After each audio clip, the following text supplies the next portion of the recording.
It starts very cloudy.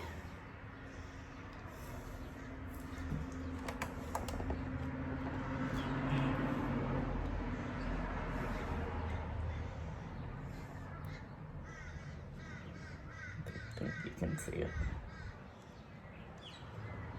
And I mix until it's clear.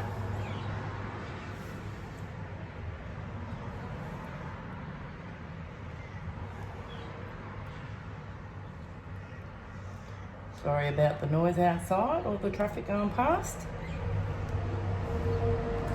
You have to scrape the sides, the bottom, also the stick, because you want it mixing fully together. You don't want anything that's not mixed in.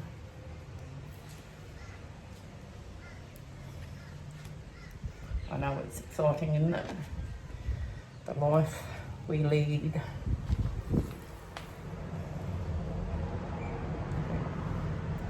Lots of traffic going past home at the moment.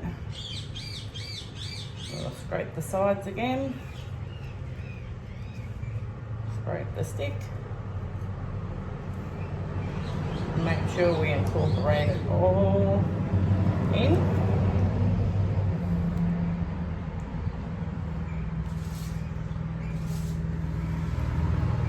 Whether you can see it's going clear once it's all mixed in together. And it becomes full of air bubbles. The air bubbles will release on the resin once I put a little bit of heat to it or spritz it with some alcohol.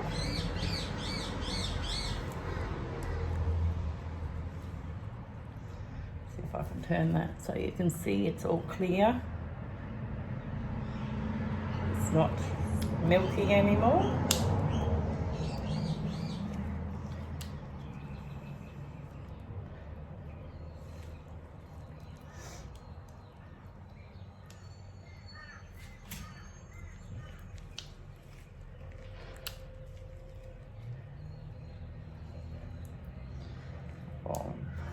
Put that down, and I'll grab the bottle of resin that I'm actually using at the moment.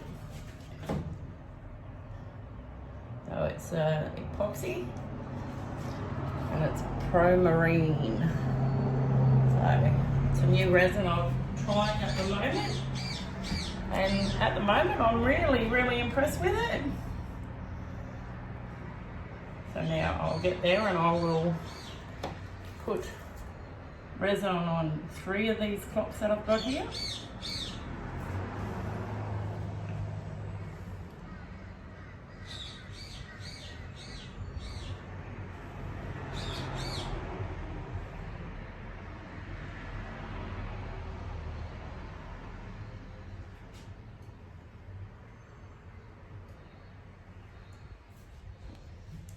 And once this is on, I do this because it will cure in the cup.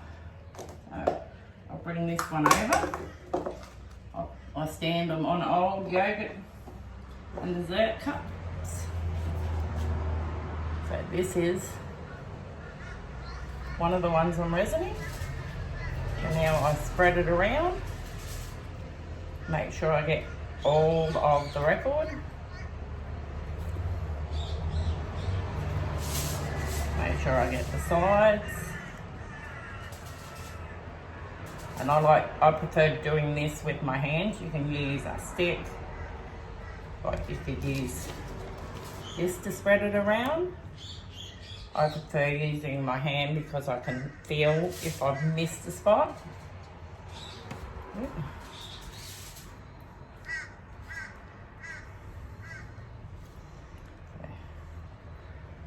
That is one. That is all resin. You can probably see little air bubbles in that, which I'll have to get rid of. Some of them will pop by themselves, others won't. They need a little helping hand. And here's the other one that I'm resining.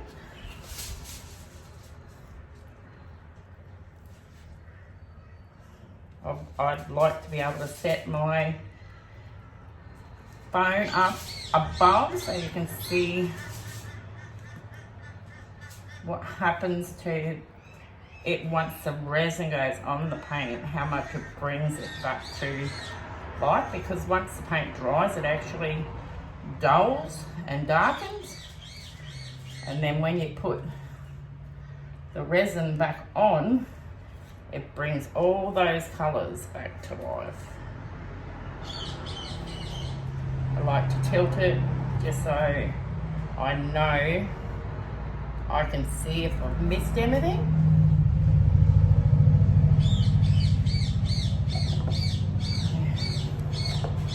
And here's the one that's close enough to use that you can probably see the whole time I'm doing this video. And again, like I said, I like to use my hands. I can run the glove down and get any that has built up on my glove and try working that back in.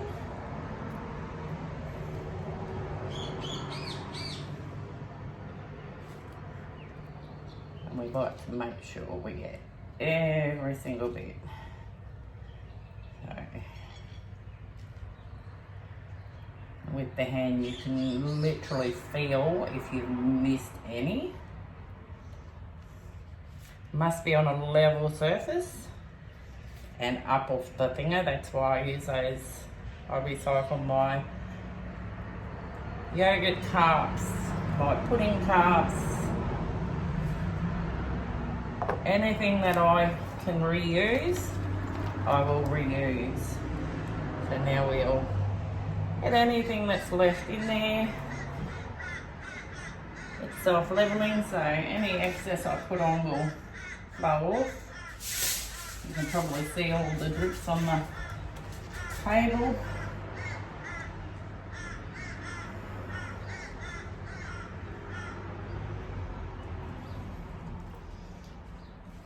I'll put these over here.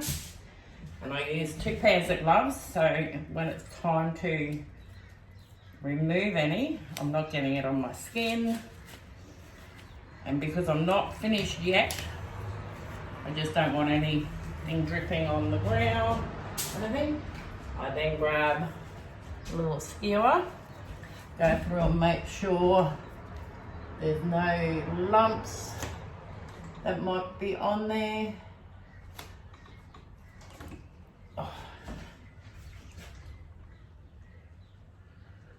Make sure I'm dropped a little bit of alcohol on that one.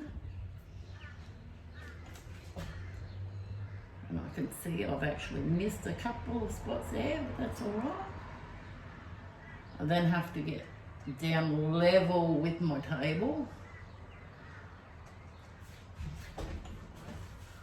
and just check, make sure I definitely haven't missed any that I haven't been able to feel. And then today I'm just going to use my isopropyl alcohol and I'll spritz it, and that will pop any bubbles that may be sitting there. We've got a couple of spritzes. And then what we'll do is I'll get my food net, pop it out, and then making sure it doesn't touch anything, pop it over the top, keep any dust, any insects out of the work that I've just done. Okay, bye.